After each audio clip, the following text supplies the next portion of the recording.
again, thank you all for joining us. My name again is Fred Kojo Chirme. I'm the editor and founder of the Ghanaian American Journal.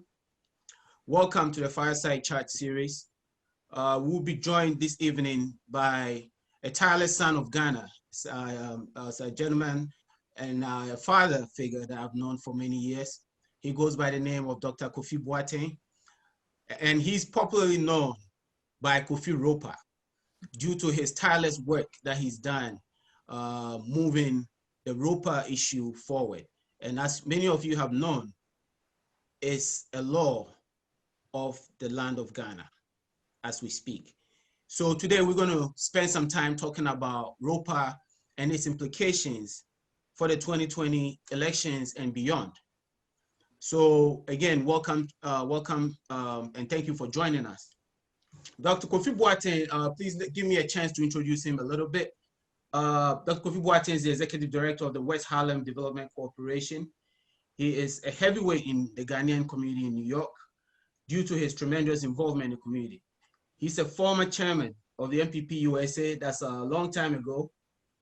He's also a chairman of the Ghana Chamber of Commerce, New York.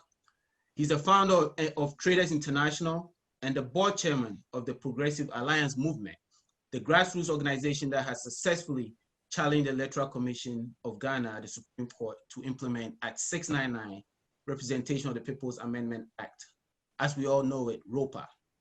Doc, welcome to the show. Thanks for having me. Please, I've had a pleasure of knowing you and working with you over the years. And I must say I have enormous respect and admiration for you and the dedication that you have, for the many causes that you champion. By my measure, I believe that you have achieved a lot in your life. And maybe you may not want me to say this, but especially when it comes to your children, I think you've done an amazing job raising some beautiful children. And I hope one day you write a book to show some of us up and comers how to do it, because I know what you've done and it's quite, admirable. So, hopefully one day you share that with us. That will be on another platform, I hope. Yes. Can you please share with us a bit about your background? And after so many decades of living in the United States, I remember you told me some time ago, the year you came to, you attended Yale University, and the year you came there, it's quite some time ago. So hopefully, tell us why you continue to be so involved in the Ghanaian community and why issues of Ghana are still so much at heart with you. Well, first of all, Kwadwo, congratulations to you for raising your journal, Ghanaians Abroad Journal, to this level and adding this live interview, Fire Chat interviews to it. I pray for you that your efforts will be crowned and continue to get bigger and bigger, because you're also a heavyweight yourself. Thank you. And you and my son share one thing in common. So you are definitely a son, yes, which is the U.S. Army. But Joe, why Ghana? Well, it is the land of our birth, all of us. Why Ghana for you, Kwadwo? Because the land of your birth. We care. Ghanaians like to cite stories from the Bible. And here's one. The people of Israel were through Jacob and Joseph. They ended up in Egypt, and they were there for 400 years. 400 years. Yet they never forgot their language, their food, their culture, their roots, and their dream. Their dream that God had given them, that one day he will resettle them in the land of milk and honey called the land of Canaan. Okay, and it took 400 years, several generations, at least 10 generations. Each generation is 40 years. Yep. And they made it eventually back to the land led by Moses. We all know that story. Same thing here. So we are just the first generation of Ghanaians. So it used to be that we refer to ourselves as the diaspora, and I have championed that. No, that's the wrong way to call ourselves, a misnomer. We should refer to ourselves as Ghanaians living abroad, so that it doesn't matter how long it takes. We are always reminded to ourselves and through our children, children's children, that we are Ghanaians first. And then Americans, Europeans, wherever we happen to be, host country tag comes second. So long as we carry that norma that we are Ghanaians, then all will be well. It means that when Ghana bleeds, we bleed too. When Ghana smiles, we smile. When Black Stars win in a game, we are all excited. We eat more fufu. When Black Star loses, we are all sad. We drink more beer. Okay, just like they do in Ghana, we throw away the fufu and eat more beer and drink more beer.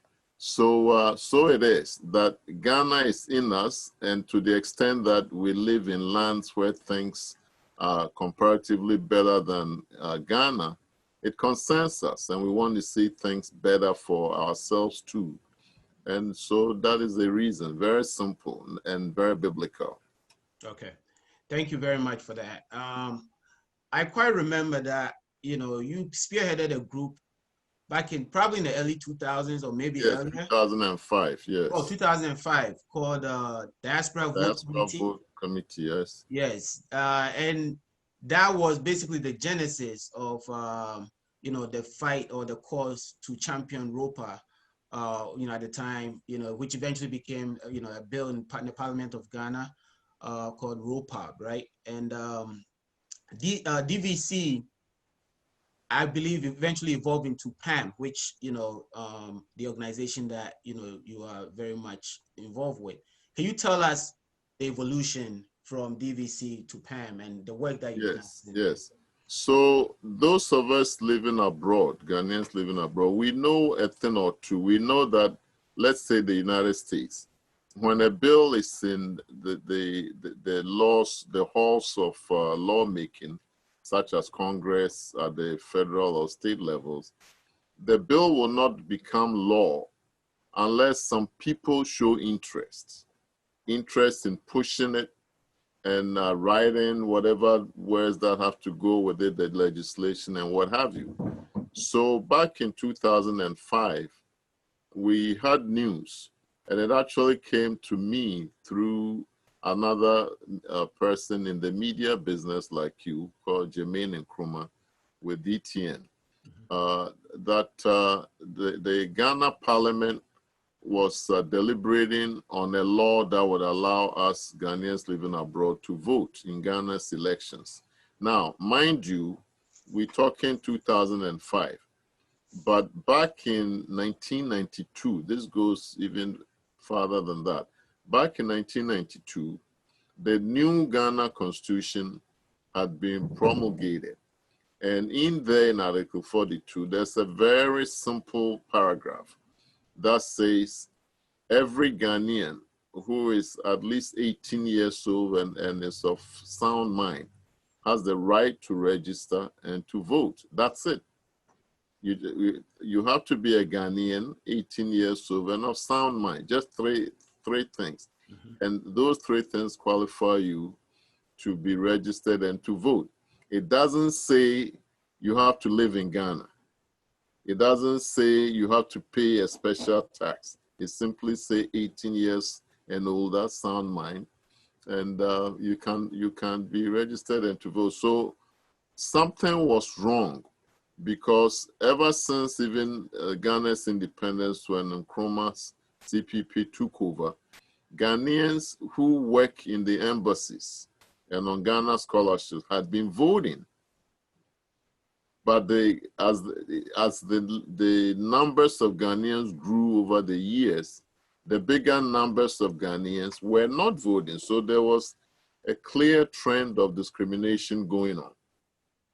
So there was an effort to amend that in the Constitution and make the Constitution live up to its promise of inclusivity so that all Ghanaians everywhere, both living in Ghana and living abroad, can vote.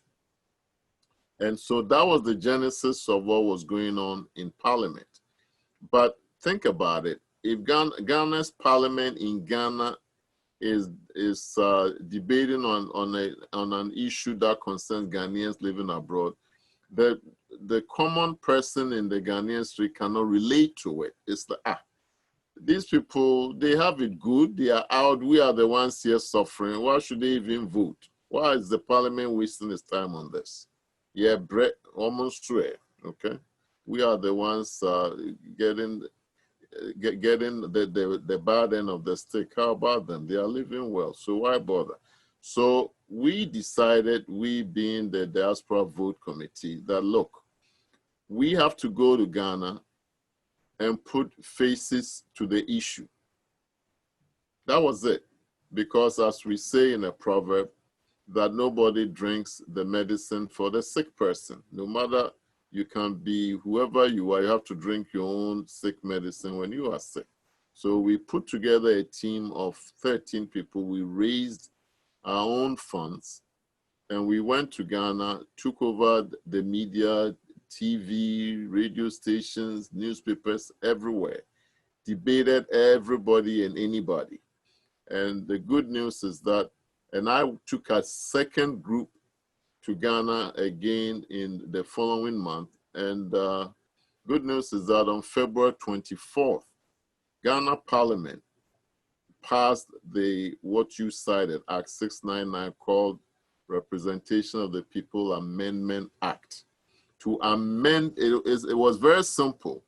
It was amending the part in something else called PNDC Law 284.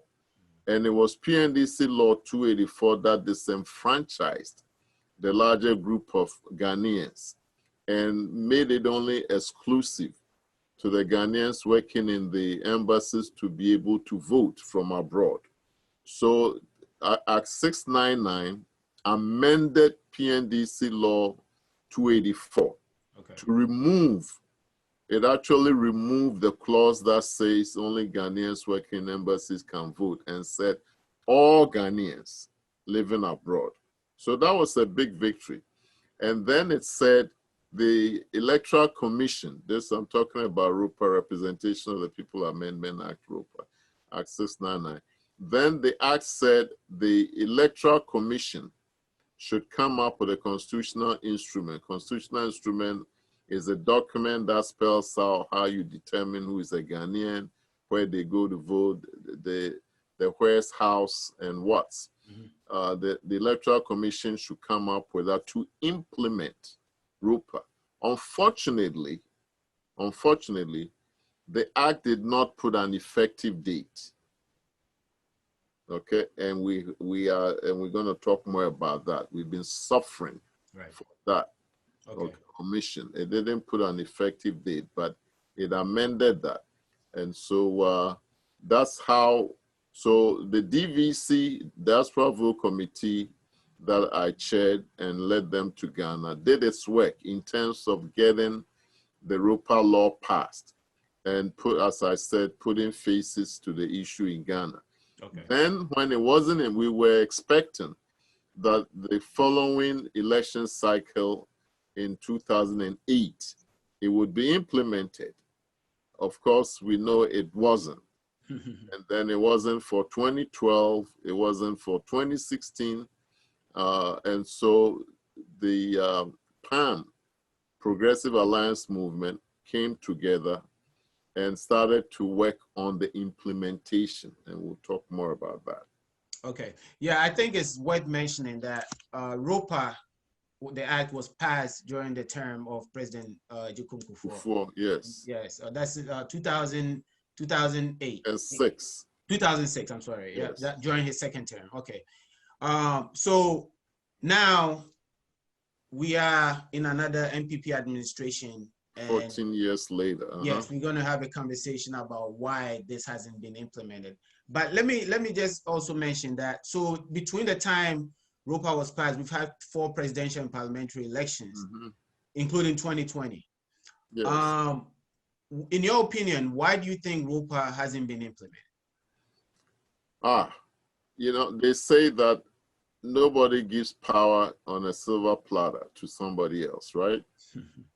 So think about it. First of all, why did the PNDC, when the PNDC administration, led by Jerry Rawlings, when they decided that they were going to contest, and Rawlings was going to put down his fatigues and put on a suit or batakeri, whatever you like, and go from chairman to president.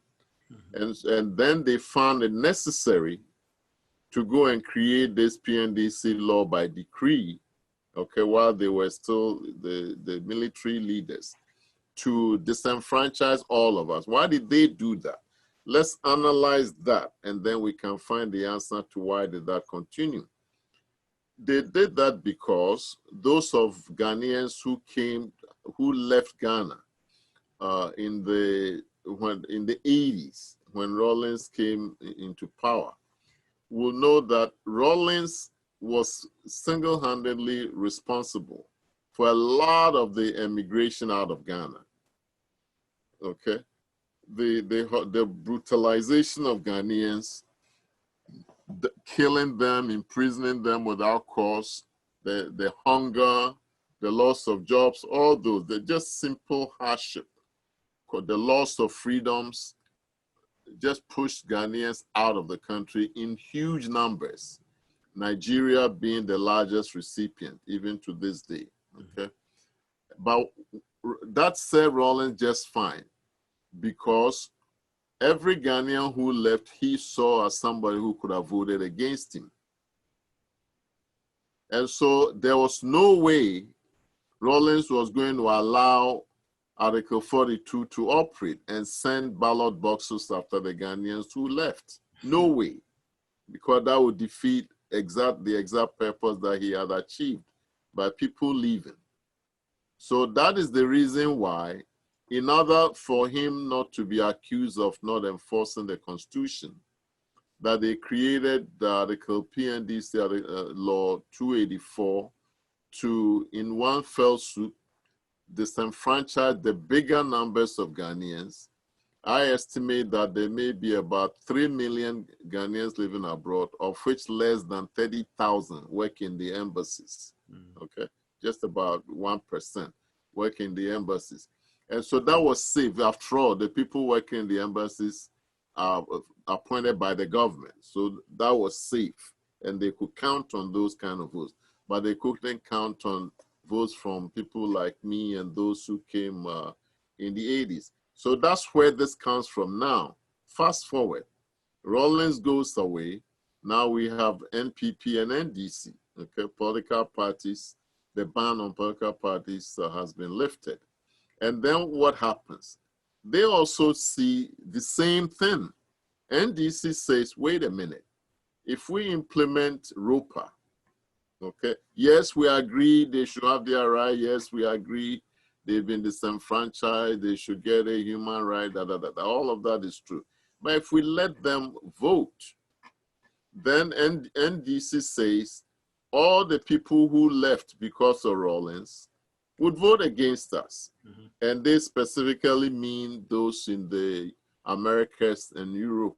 Okay, those are the so-called natural enemies of NDC.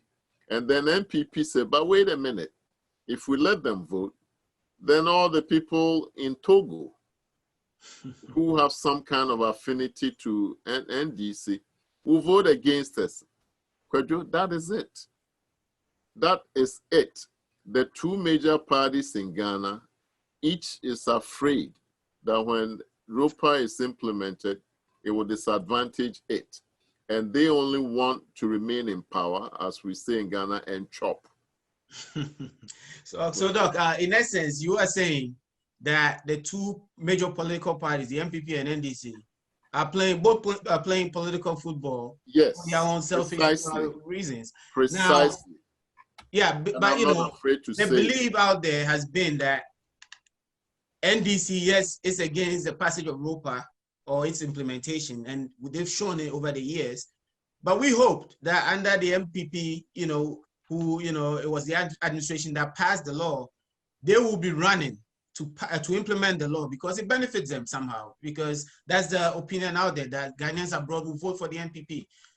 But now we see a different situation. So I'm really at loss as to why, Yes. because there were a lot of promises made for this year. Right, right. You see a different situation because it's big talk, little action, or no action. That's what we've got going on, okay? And as we get in, I may be even bolder. And you know, I've had the privilege of being an inside person. Yes. So obviously I know of what I speak.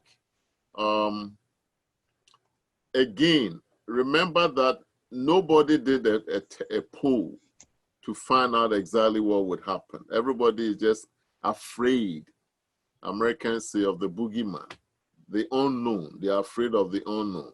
NPP is deathly afraid of a potential avalanche of voters from Togo. Togo is NPP's biggest headache. We saw it in the recent registration exercise that they were doing when they sent military personnel and everything to try and close the borders. They are just afraid that, but what they don't realize is that whatever that they think they are afraid of has nothing to do with Europa, because it is already happening. Yes. This, I'm talking against NPP. The same way when the Mahama government was in power, and Mills and what have you, they were afraid that the prospective votes that will come from Europe and the Americas will go against them, because they already knew they had whatever they could count on from Togo. That's what's going on, okay? And I have had private talks with Mahama and with Akufo-Addo, and they both say the same thing. When I ask them, guys, if we say we are practicing democracy and letting the whole world stand up and respect Ghana and take their money, then let's do it and do it right. Mahama's answer, oh, go and you know that the Europa law says that the EC should implement it, so go to the EC. Our hands are tied. Okay. And we started with Charlotte to say, all right. And then Akufo-Addo comes. Same question. Oh, Nana, now that you are a constitutionalist and a lawyer and you believe in democracy and all that, and your government passed Europa, now we can count on it. What's your take on that? Oh, Kofi, you know, the Europa law says that the EC should be implementing it. So go and advocate with the EC. Everybody sent us to the EC. So guess what? That's why we took the EC to court. Okay. Well, thank you for that, Doc. You know, there's one thing that I have noticed, and I remember when the president was here, I think it was at New York University. Yes. We were both there. You know, there were a lot of things that were said. July 2017, yes. Right. Yeah, a lot of things were said. And we were very hopeful, you know, after the many speeches, and that he was going to really ensure that this was done. So 2020 comes, and I remember just in 2019, the EC sent a delegation to the United States, you know, led by gentleman Dr. Boateng. Boateng, Sarah Boateng, yes. And it was you, yourself, and people in Progressive Alliance. Progressive Alliance, yes. And you took them around the United States to meet Ghanaian communities. And the idea was to solicit, you know, some feedback and figure out how they were going to implement this law. Have they, you know, since they returned back to Ghana, have they, you know, communicated with you? What have they said about what they found out, one, from you know, talking to Ghanaians here in the US, and, you know, what are they doing about the information that they receive? And, you know, because 2020 November, December elections is coming up. So I don't see how, you know, they're going to implement anything between now and December. So have they, you know, been able to reach back to you? Excellent question, Kweju. You know, this is where you begin to see the games being played, unfortunately, at our expense. So yes, in just about a year ago, the EC, before COVID, and we'll come to that, the EC did send a delegation here. They called that the Europa Committee. And this same committee went around Ghana, if we can recall, to the various regions, soliciting input from Ghanaians. I never understood. For a law that affects Ghanaians living abroad, why are you running around the regions to solicit input? But they did. And then finally, they got here. And Progressive Alliance Movement, and I'm not the only, the board members of Progressive Alliance Movement, this is a good point to acknowledge them. Catherine Kujo is the CEO, Obedankwa is the treasurer. We have Nasiru, we have David Amano, we have Eko Maika, we have Mike Bafu, we have Kwame Fosu, and Subontin, Pukwe Subontin, and several others. So we all pulled together with our own funds or the funds of the organization and gave them, we hosted them. And not only in New York, but also in Ohio, Massachusetts, and Maryland, in all these places. So yes, the question you were asking, you would expect that when they went back home, they will let us know what, or give us a copy of whatever report that they made. No, to this day, I've never seen any report. Worse is that their efforts led to the drafting of the constitutional instrument that is in the Act 699. Do we have a copy? We meaning Progressive Alliance Movement? No. We don't even have a copy. So you begin to see, and when Charlotte Osei was the EC chair, same thing, we wrote to Charlotte to let us see whatever plans and strategies they have for the implementation of Europa. Never got a reply. That's never. Okay. Wow. We've written to Mensa to get a copy of the constitutional instrument that they claim is in Parliament right now as we speak. Not even the courtesy of a reply. So you begin to see that our people, their hearts are not in this. Why? Because they are not getting the political push. They are not getting the political assent that they need to do the work. After all, the ECs are put there by the politicians, right? No matter what we think, they work at the behest of the politicians. So if they are not getting the clear signal from the politicians that this must, not could be, not may be, not shall be, but this must be done to be effective, they will find every way not to. And so, so working with them has not been easy at all. It has taken a lot of persistence and perseverance to make any progress, and we are not letting up. Okay. Yeah, I mean, Doc, I find it very interesting that as plaintiff in such a monumental suit, at the High Courts of Ghana, you can't even, the law was on your side.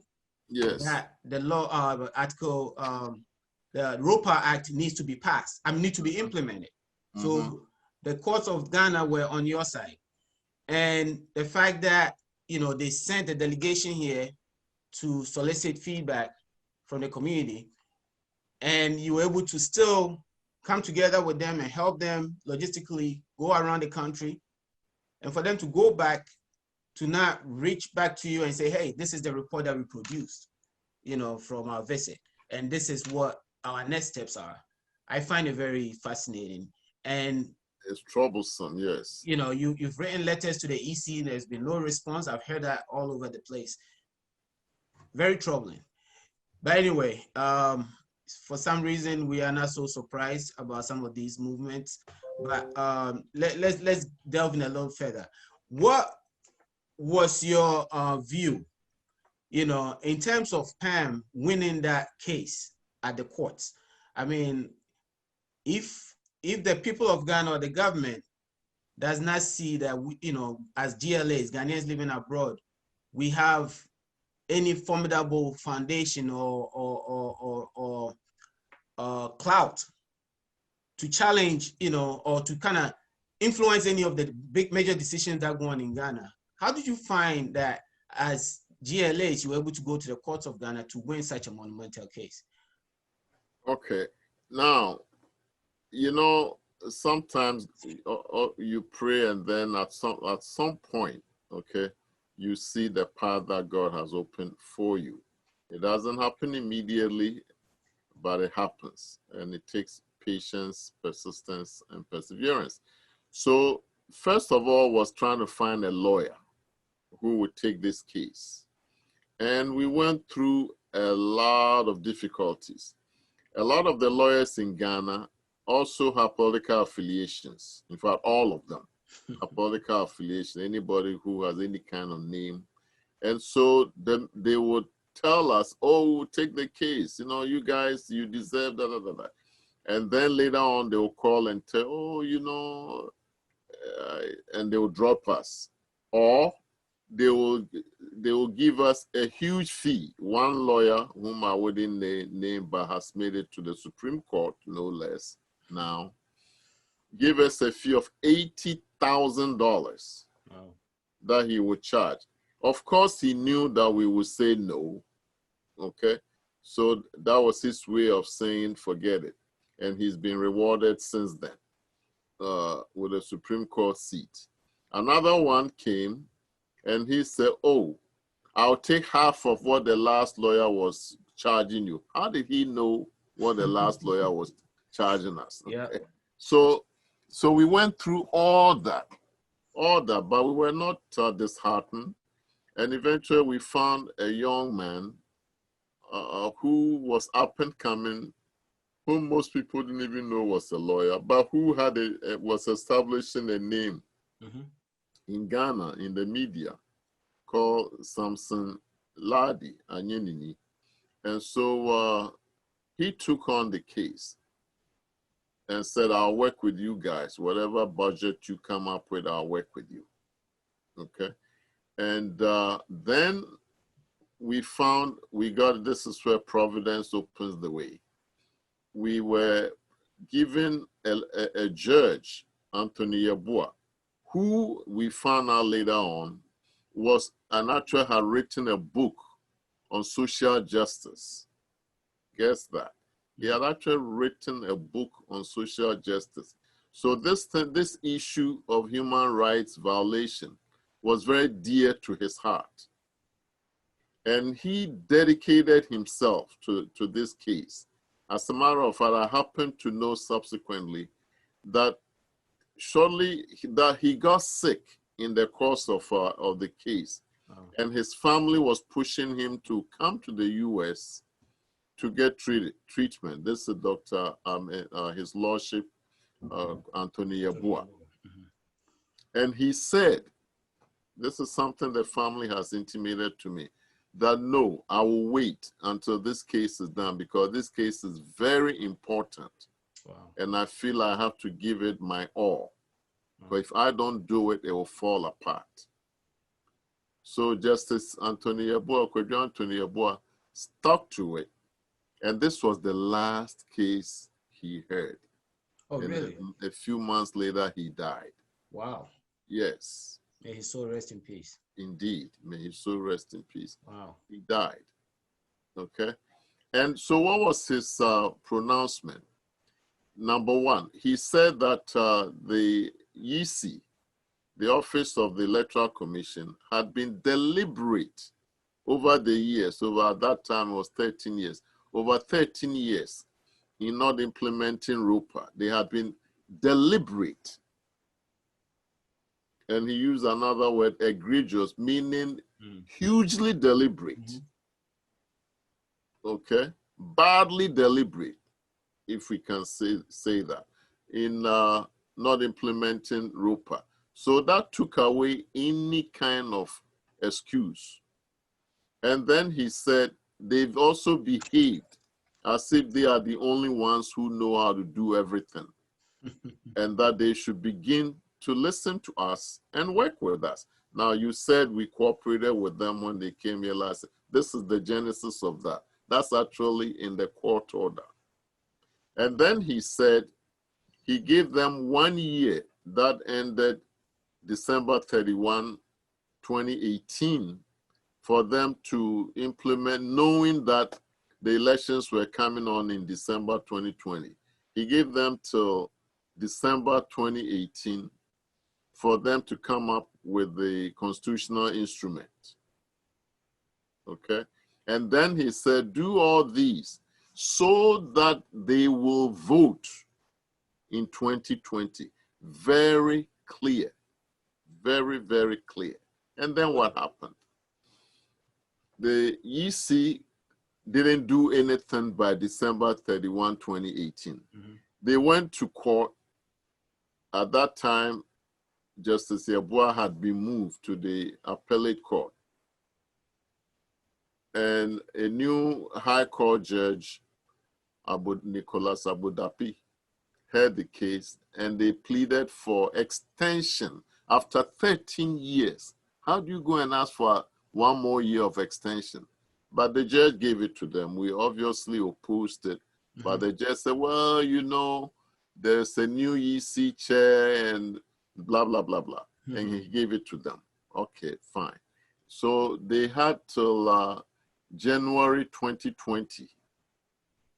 That was the extension they got. So January 2020 came, and the EC claims they had a draft of the CI, constitutional instrument, and passed it on to the Attorney General's office. And so we started pushing the Attorney General's office, the Deputy Attorney General Odame. I was always on his back. When are you going to release this? When are you going?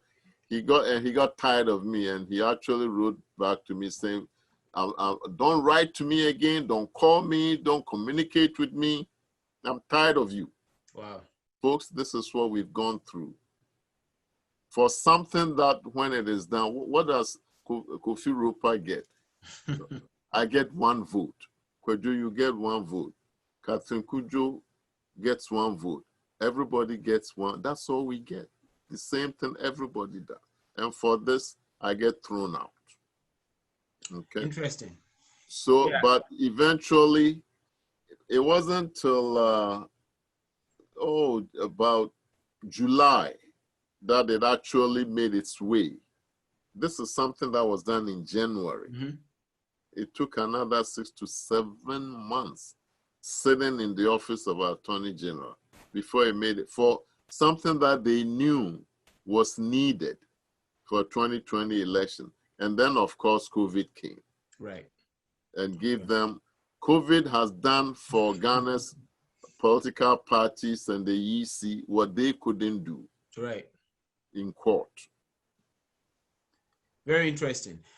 So I know many African countries, including Niger, Senegal, Chad, Mali, and I believe Benin and Algeria. Yes. They have this, overseas voting is called. Overseas voting, yes. So it almost appears as if the EC is running out of excuses, or they've completely run out of excuses, because if these countries have done it, there's already a framework that we can follow.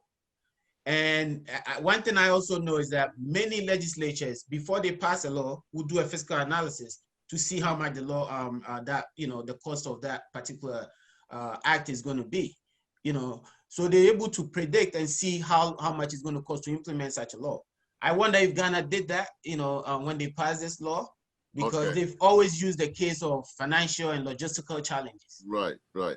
Actually, I'll tell you something. When Aferijan was the electoral commissioner chair, when he was the chair, I had a one-on-one with him in his office. And he said this to me, Mr. Kofi, we, Ghana's Electoral Commission, we supervise overseas voting in Ghana for Niger. Wow. Now, we all know Niger is much, much poorer than Ghana. But the Ghana, from Afrejan's own mouth, that the Ghana EC supervises their overseas voting And you see, you didn't even know that. Has there ever been any fight in Ghana by Nigerians because of their voting? No, it's been nice and quiet and peaceful and successful. So Afrejan continued, I don't see what all this fuss is about. We can do it. And the funds are also there to do it. It's only the politicians. Those were his words. Only the politicians. Only the politicians. Okay. And we are back to the same thing. Yeah, I mean, really, it's quite troubling for me, you know, knowing everything I've heard over the years. NPP, we're going to do this because, and they'll tell you it's in our interest, you know, the diaspora, you know, and yes, there was a good relationship between the diaspora and the NPP due to our political history. Enough money out of us. Exactly. Well, yeah, you know, so I stand accused of raising money for them.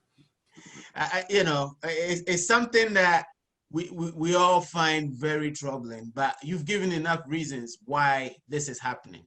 And if Togo is one of the main reasons why, we have to find another way around this. But, you know, that would be... But you see, our people, we let fear, we always let fear overwhelm us. Yes, they say, NPP will say, oh, if we implement Europa, we will lose the election because of Togo. NDC will say, oh, if we implement Europa, we'll lose the election because of the US and Europe. But here's the reality. Take Senegal. There are a lot of Senegalese living in Europe and even right here in the US. Senegal has borders. There are a lot of Senegalese living in Gambia, in Mali, and Guinea, and all of those other countries. Senegal has been doing overseas voting for more than 20 years. Mm-hmm. Has there ever been a conflict because of that? No. Our people don't talk about that. They don't talk about reality. Cape Verde has been doing overseas voting almost at about the same time as Senegal. Mm-hmm. In fact, there was one election in Cape Verde in 2008 where if you count only the elections inside the votes, the ballots inside Cape Verde, one person won. When they counted the overseas votes together with it, it turned to a different person. They accepted it. Yeah. Why? Because Cape Verdeans who live abroad, and when you go, you are in Connecticut, right? Yes. When you go next door to Massachusetts, there are a lot of Cape Verdeans living there, the Boston area. Mm-hmm. Okay, they send a lot of money home. Just like Ghana's GLAs, we send more than $5 billion home every year. Little island, Cape Verde, less than 1 million people, they send a lot of billions of dollars. So their people acknowledge them, that they also have a say. Right. So if their votes turn the election, so be it. They accepted it. But Ghana, years ago, I was having a conversation, and I don't mind throwing people's names up because they are all guilty. They're all guilty and liars, okay? And I'm fed up with them. That's why I've become neutral in all this part, and I have pulled myself away from NPP completely.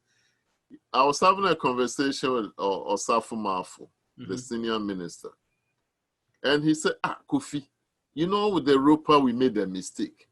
Can you imagine here in Ghana, we've had these are his words, we've had our election, and one candidate has won. And then we count you people's ballots, and it turns the whole thing over to a different person. We can't accept that. Wow. You people's, right?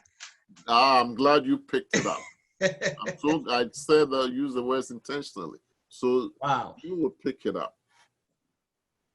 First, I said, Openi, there's no us and them. There's no our and you people. It's all of us. We are Ghanaians. If our votes turn the election over, so what? That's the way it should be. That's and I what elections reminded are him about. of what happened in Cape Verde. Mm-hmm. Yeah, you know, and I think that's part of the big the problem, you know, that somehow you are viewed as not being fully Ghanaian because you live outside the country. Somehow you relinquish some of your citizenship rights because you've moved outside the country for a period of time. And this really begs a question. One of our Facebook audiences has a question, and he said, what is the power of Ghanaians abroad? What are we doing as Ghanaians abroad, or GLAs, as you know, you rightly put it, to push for some of these things to be, you know, for us to be, you know, to be taken seriously? Because as you and I know, during election time, we have countless politicians flowing, you know, going over, you know, coming to visit us for financial support, right? We've seen it over and over during every election. Maybe this year they won't come because life is good, yes. Right? But what are we doing? How are we coming together? I know, Pam, you've done your job. You've done a really great job kind of pushing this agenda. You've done it all these years. What are we doing as Ghanaians abroad, or GLAs, you know, Ghanaians living abroad, to come together and push for some of these rights? Because it's not only the ability to vote in elections. With voting comes a lot of power, a lot of influence, because now they are forced to come and talk to you whenever there is an issue. You know, they don't just come and say, oh, hi, how are you doing? Then they take your money and go. Now they have to face you. You have to challenge them. And we are, you know, we have seen enough in this side of the world that we can challenge them, you know, about a lot of things that happen in that country. So with the push for this vote comes a lot of different things that will follow. So we need to take it serious, you know? Yes, you've said it. You've actually answered your own question. Number one is just that we should stop financially supporting anybody, any candidate who throws outside Ghana for money. As you said, this year they may not come, but they still try to solicit in different ways, okay? So, and I know every party has a branch abroad. I effectively formed NPP USA, and so on. So that's where we start. We should just stop opening our wallets and pockets to them. And two, we should take a page from what is happening in the US right now with the protests, you know, for social justice. This is a case of social justice. It's a human rights issue. And it shouldn't be left to one group to do all the heavy lifting. All of us should speak right about it. Whenever you engage anybody, you should let them know that this is intolerable and it has to change. So when enough boots hit the street, that's when you get change. The United States, if there had not been protests and marches of the Dr.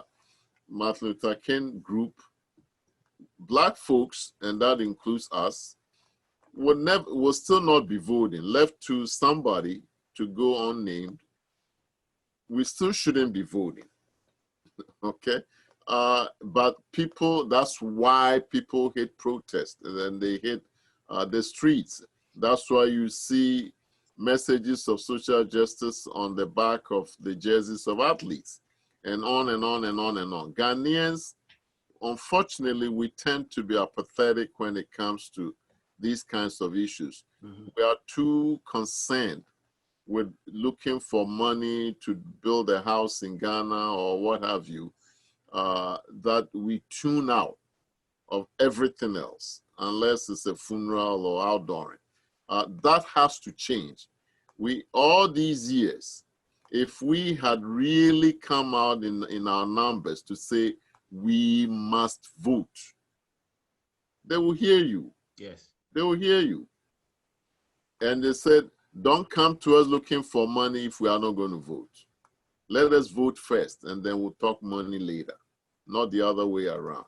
So I'm pleading with, and shamefully I should say, when the EC, this is probably why one of the reasons why these people think that they can get away with whatever inaction that they do. When the EC's Europa Committee came and we went to New York, Worcester, Virginia, and Columbus and all these places, the attendance was paltry. It was paltry. So if they don't see, they come all the way from Ghana. Dr. Kofi Boateng, Kofi Europa, PAM, DVC have made all this noise. We must vote, and so they finally they come. And then they don't see big numbers of people. Then what is the message? That we can ignore them, because they don't care. So we are also, as much as we want to blame the Electoral Commission, we take some of the blame ourselves, okay? Let us cast our net wider than just work, saving money to build a house, going to outdoorings and funerals. Let us get away from the death mentality that we all have. Ghanaians join groups so that when they die, people will come to the funeral. Why are you worrying about what happens after you are dead? Let us live now, and fight for causes that will benefit our own children and children's children. Martin Luther King fought. He was jailed. He was beaten. He was bitten by dogs, beaten by police batons. And now look who is benefiting us, even us who don't come from this country. We get respect because somebody was willing to suffer and sacrifice. And so we must be. So we must be. It is not enough that a Akufo-Addo comes and we go in our large numbers to sit with him. They ignore us anyway. Okay, you work hard for them to get elected. Once they become president, you want to go and shake his hand. Just shake his hand and take a picture. Somebody comes, I'm security, move. And say, I raised $300,000 for this man. Yes. And I did. It's quite interesting, Doc. I think we've seen a lot, and we hope that, and like we always say as Ghanaians, we hope things will change, right? We hope things will change. But we have another question from our audience. They said, does a naturalized Ghanaian citizen of the United States have to have dual citizenship in order to vote? Basically, if you can just talk a little, maybe about 2 minutes about the requirements. You know, if someone is born here with Ghanaian parents, you know, what are the requirements? Well, these are the reasons why we want a copy of the constitutional instrument, because these are all things that are spelled out in the constitutional instrument. So this question goes to how do you determine who is a Ghanaian?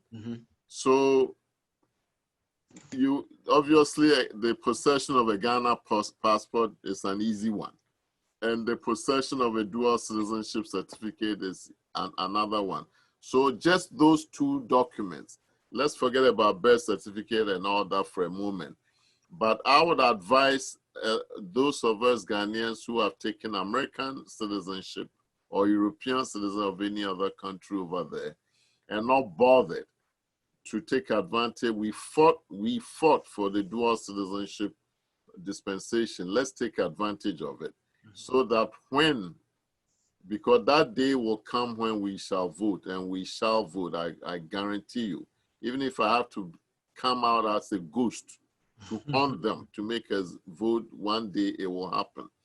But you don't want to be denied after all these years because you cannot produce either a Ghana passport or a dual citizenship certificate.